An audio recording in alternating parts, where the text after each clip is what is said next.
नमस्कार प्रेक्षकांनो, तू ही रे माझा मितवा या मालिकेच्या आजच्या भागामध्ये आपल्याला पाहायला मिळालं की अर्णवचं ब्लेझर हे ईश्वरीच्या कणकेचा हात लागल्यामुळे खराब झालेलं असतं. तेव्हा ईश्वरीच्या आईने ते धुवून स्वच्छ त्याच्याकडे दिलेलं असतं. तो घेतो आणि थँक्यू म्हणून तिथे सोफ्यावरती बसतो आणि कॉन्स्टंटली फक्त ईश्वरीकडेच तो वेड्यासारखं पाहत राहतो. ईश्वरीची आई त्याला विचारते, अरे इकडं कसं काय येणं झालं तुझं? त्यानंतर तो म्हणतो, ईश्वरीकडे पाहतच तो म्हणतो, ॲक्च्युली याला 2 रिझन्स आहेत. पहिलं रिझन म्हणजे की CCTV फुटेजसाठी मी इथे आलेलो आहे. कोणी खराब केली हिची मिठाई हे जाणून घेण्यासाठी आणि दुसरं म्हणजे की तुमच्या हातचा छान चहा, असं तो ईश्वरीच्या आईकडे पाहत तिला म्हणतो. त्यानंतर ईश्वरीची आई त्याला म्हणते, तू बस हां, मी लगेच चहा घेऊन येते. ईश्वरीची आई चहा बनवायला गेल्यानंतर अर्णव आणि ईश्वरी तिथे सोफ्यावरती बसलेले असतात. अर्णव हा कॉन्स्टंटली फक्त तिच्याकडे पाहून हसत असतो.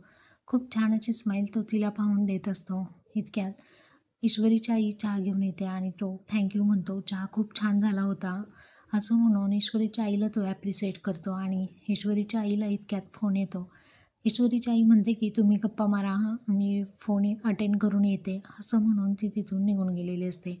आता चहाही झाला तरी अर्णव हा जाण्याचं नावच घेत नसतो. कॉन्स्टंटली फक्त तिच्याकडे पाहून स्माईल देत असतो, हसत असतो आणि त्याचा काय पाय ईश्वरीपासून निघतच नसतो. हे ईश्वरीला समजतं आणि ईश्वरी त्याला म्हणते, सर चहा पिऊनही झाला, आता ऑफिसचं काम नाही आहे का तुम्हाला? तो जावा, असं म्हणून ती त्याला म्हणत असते. त्यावर अर्णव म्हणतो, नाही ऑफिसचं काम नाही. पुन्हा ईश्वरी त्याला म्हणते, ऑफिसमध्ये सगळे वाट पाहत असतील ना? तो म्हणतो, नाही.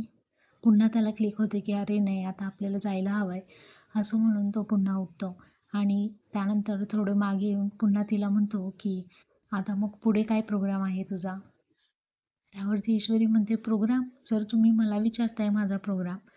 त्यावरती अर्णव म्हणतो, हो असू शकतो तुझा प्रोग्राम. ईश्वरी सांगू लागते की आता कणिक मळले, चपात्या बनवणार, आत्या आली की आम्ही जेवण करणार.